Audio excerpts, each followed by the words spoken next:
Alright, so let's just start with what you've sent. In the first instance, let's just check this is working. No, it's not. So let's try and get that working. Draw, pen, one. Okay. So you sent me something that says E and then indices.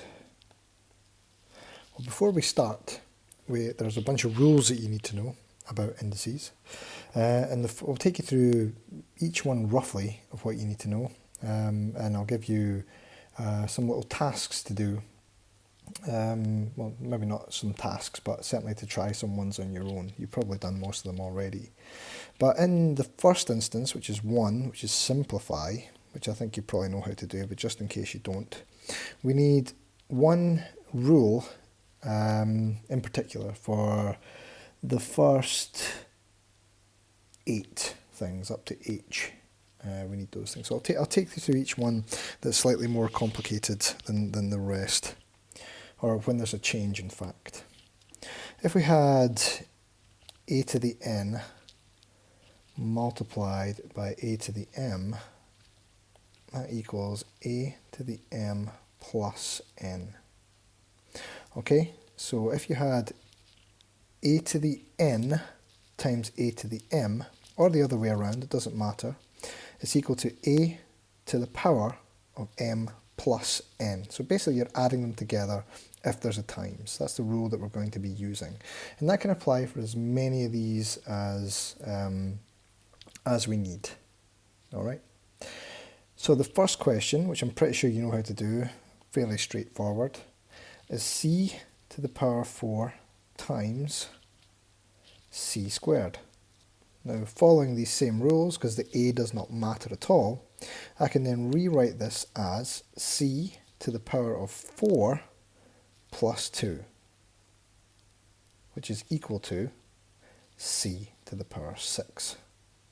And that's based on these rules above. If you're not really sure, I can highlight them using colours. So if we have an n, it doesn't really matter which way around you do things. And in this case, I guess we could do this and then do that. And we can use red for that one, why not? M. Similarly here, doesn't really matter which way around. And we get our final result, 4 plus 2 is equal to 6. So c to the power 6 is how you want that to be left out.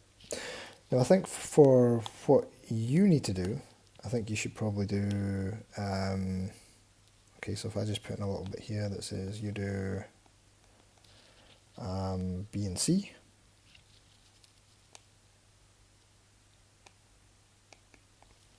But let's talk about D. All right, so D is a little bit different, but the same, exactly the same thing. It uses Q, and I think it's Q to the minus 2. I'm actually looking at it on my phone, so I do apologise if I'm getting the wrong numbers, but the same rules apply. Q to the power 3, so it's minus 2 times Q to the power 3. And using the same rules as I did just a minute ago, again, it doesn't matter which way around we do things. In fact, I'm going to keep it the same way, just for easiness, because Q to the power 3 plus minus 2, because we need the minus, remember, is equal to Q to the power of 3 minus 2, which equals Q to the power 1, which we can just write as Q. Okay, so that was a little bit different. In this instance, in fact, there's one in E, which I think you should give a try. So try E. So you can try, so you do E. And again, just when we meet next time, or if you want to send an email, then we can chat about that. But next, I think I will try for you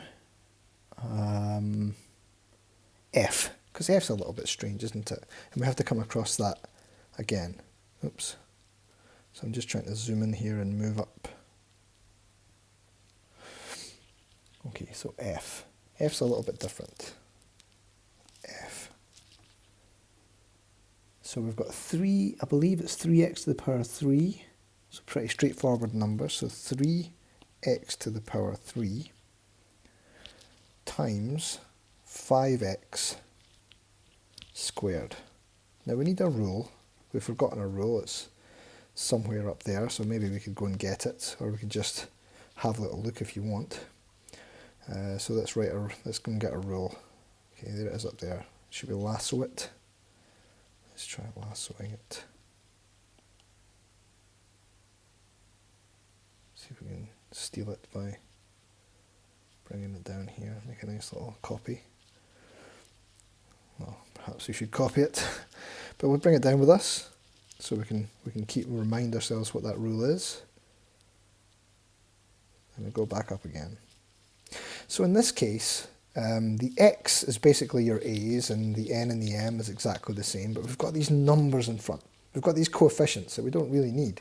We don't really want them. That's 3 and 5. It doesn't really matter. And you can rewrite this any way you want. It doesn't matter because it's 3 times x to the power 3 times 5 times x to the power squared, sorry, x squared. So we can rewrite this as 3, rewrite this as 3 times 5 times x cubed times x squared, and it's a little bit easier to work with then, because really we only have to worry about this bit now at this point.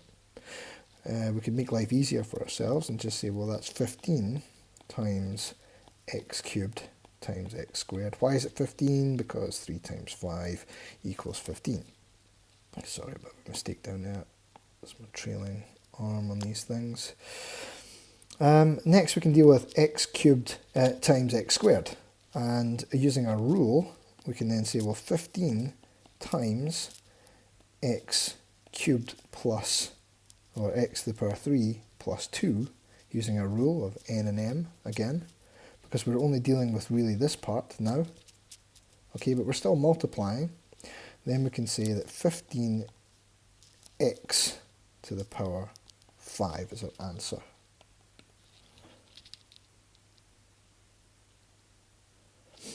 Okay, so putting those things together with 3 different things, that's the next part. So I'll take on G as well, and in this case it's the same rule, so we'll lasso our selection. Annoyingly, I'm sure you're getting bored of that already. We'll move it down here, keep a rule, and we will zoom out and then move down. And the next one I'm going to be doing is G. So click on this first, then G. And G is 2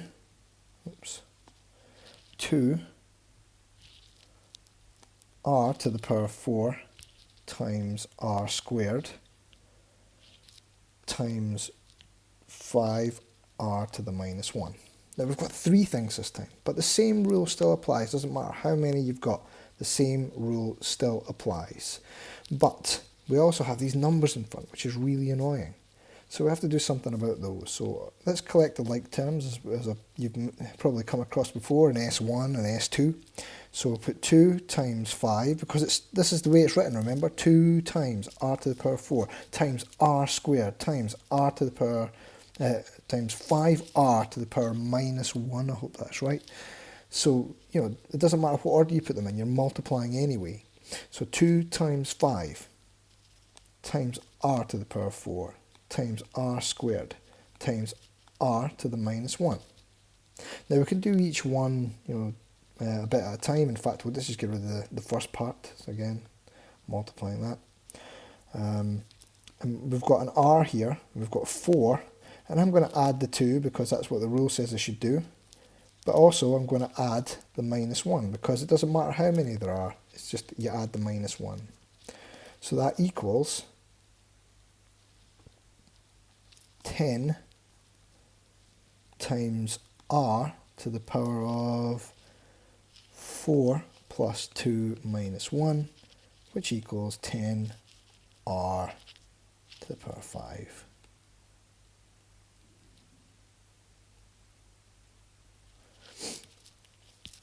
Okay, so that's just using the rule. There's really, you know, it's a brute force approach. I mean, if you were to look at that in more detail, it would make much more sense. because you could definitely do something with trying to understand what to the power of -1 actually means. I've sent a video about that, but for you, I want you to try at this moment in time. So for you, try h in the same way, and we can talk about that next time. So next,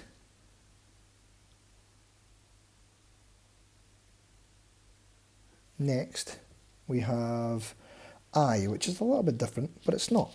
Okay, it's really not that different, but we have to do a different rule.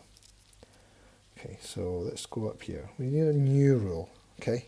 And a new rule is, if you have a to the n divided by a to the m, that is equal to a to the power of n minus m. So the top one, take away the bottom one. That's simple. Okay, and in I, what we have is, I'm going to do this to a rule so we can, lasso it again. We have c to the power of 15, I think that's what it said, divided by, they've written it like this, c to the power 3, but there's no point in doing that, is there? Let's make it look a bit nicer. That's exactly the same as c to the power of 15 divided by c to the power 3. That way it's easy to apply a rule because it's the top minus the bottom, in terms of indices that is. So c to the power of 15 minus 3, which is equal to c to the power 12. Simple as that. That's a rule. So why don't you try for me all the rest of those in terms of, so same way, so try j to l. And then I will lasso this. Oops. Try and lasso this. There we go. Let's lasso it down here. And we'll do that. We'll move down. Next. What will we try? Oh yeah, we've got m left. And m is the same idea, isn't it? So we have m. We've got 36 a to the power 6 divided by 9 times a squared. Now again, the problem is, we've got a bit of an issue there, the way that it's set out. It looks a bit strange, doesn't it? In fact, the a is quite nice. But we do have the fact that it's 36 divided by 9. Now 36 divided by 9 should be fairly straightforward for you. In fact, I'm pretty sure that it is. That 36 divided by 9, if we do quickly a 9 times table, what we're going to get? We're going to get 4, right? So 4 is what we're going to do. So with this in mind, I'm going to rewrite this, just in this case, 36 divided by 9 multiplied by a to the power 6 over a squared, which will give us 4 times a to the power 6 over a squared, which is equal to 4 times a to the power 6 minus 2, based on our rule, which is equal to 4a to the power 4. Now what have I done? Well, I've just separated those two fractions, right? I'll just give you a little reminder. Let me do this. Let me give you a little reminder. So let's just see if I can do this off the top of my head.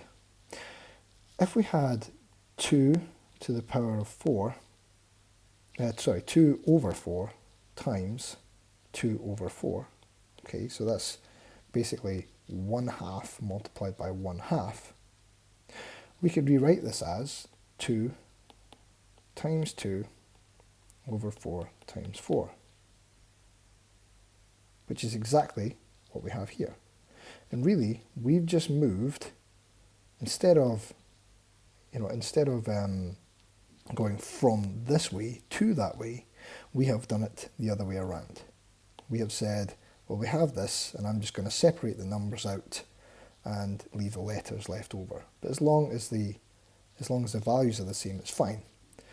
And you know, a half times a half, or a half of a half, should be 1 over 4 in the end, just to make sure everything works out fine. We've got 4 over 16, which is 1 over 4. And that's just a little separate thing. Okay, that's just me proving that I can do that I can separate those fractions if I need to. In this instance, in this particular instance, it's just a way for me to try and teach you how to do something maybe slightly easier. In the next example, though, I don't think it's particularly that tricky, but there certainly is some of them that you'll have to look into.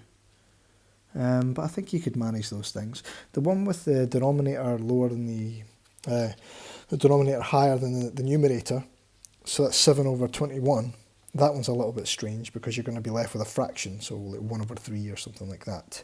And also with 8 over 12, you're going to be left with a fraction as well, which I think will be, what,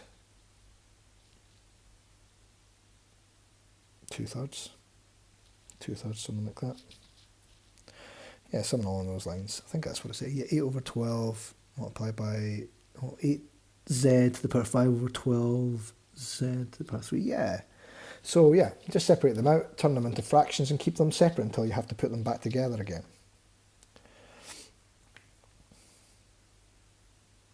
Now, at the bottom, well, the bottom on Q, where we've got Q, well, this is where things start to get a little bit more interesting, isn't it? So we're going to take, well, firstly, we're just going to move everything up, because this is where it gets a bit more tricky. Well, hold on a second. We basically want our new rules, our same rules. We want 2 rules this time. So we've got 2 rules. How to know when you've got 2 rules? Well, that's an interesting question. So we've got the first rule, which the first rule is a to the power n times a to the power m is equal to a to the power of m plus n. Okay, that's our first rule. We need that one. The second rule of indices, well, actually it's the third rule, but never mind. A to the power of n over a to the power of m is equal to a to the power of n minus m. Now we need both those things, and we need to know which ones to do first. So with Q, so yeah, basically you do the rest of those things I was going to say above. So here, you know, somewhere in between here and there. Sorry to jump around, I was just getting a little bit bogged down in my additional part. Let me move that down a bit. And I think in here you want to be doing, you do n to p. I think that's fine. And then we'll come back to this one again, because you've got one more thing to do, I think, for next week. It's probably too much work for 1 week, but certainly something to try, unless it's fairly simple. But here's Q. So that's 3 times t to the power of 3 multiplied by 4t to the power of 5 over t to the power of 5. Now I know that I need both things there because we have a division and we also have a multiply. So the first thing we have to deal with in this case is the something that we have to deal with. It's a very odd thing, right? It's a very odd thing. So in this case, it's definitely the numerator in all cases, because the bottom here, there's nothing else we can do to it. It's just t to the power 5. In this case, we've got these two things multiplied together. We've seen something like it. So we have to apply this rule. And we've done it earlier on, so it shouldn't be too difficult. But, you know, let's take it separately, I suppose. So we've got, on the top, we've got 3 times 4 times t to the power 3 times t to the power 5. Now that's me getting the like terms together, right? Over t to the power 5. Oops, that's meant to be t to the power 5. I do apologise. Equals, okay, so 12 times t to the power of 3 plus 5 over t to the power 5. Now we know t to the power 5 could have been taken out a long time ago. We could have done that, but we're not going to do that. We're not going to do that. That's me jumping steps, because it's what I always do. You know, you forget. Well, I forget these things. So it should be 12t to the power 8 over t to the power 5. And just like we did a little while ago, we could basically say, well, that's the same as 12 over 1 times t to the power 8 over t to the power 5. It seems a bit extreme to do it this way. And what we have is 12 to the power 1 times t to the power of 8 minus 5, which is equal to 12t3. Because 12 divided by 1 is equal to 12.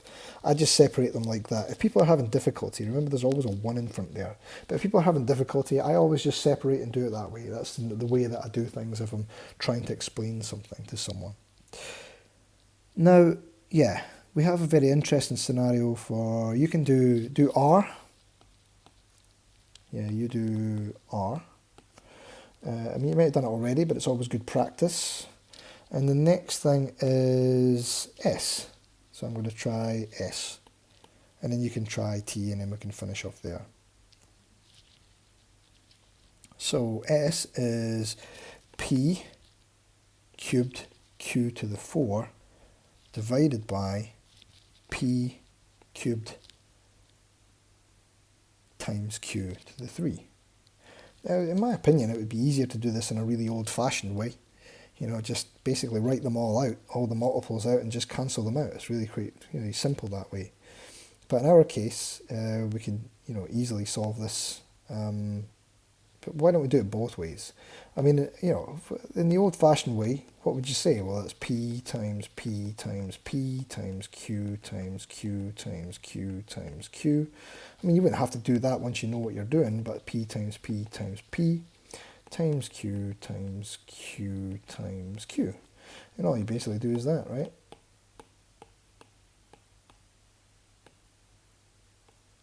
You've got one Q left over, so Q is the answer. Seems like fairly straightforward to me. Okay.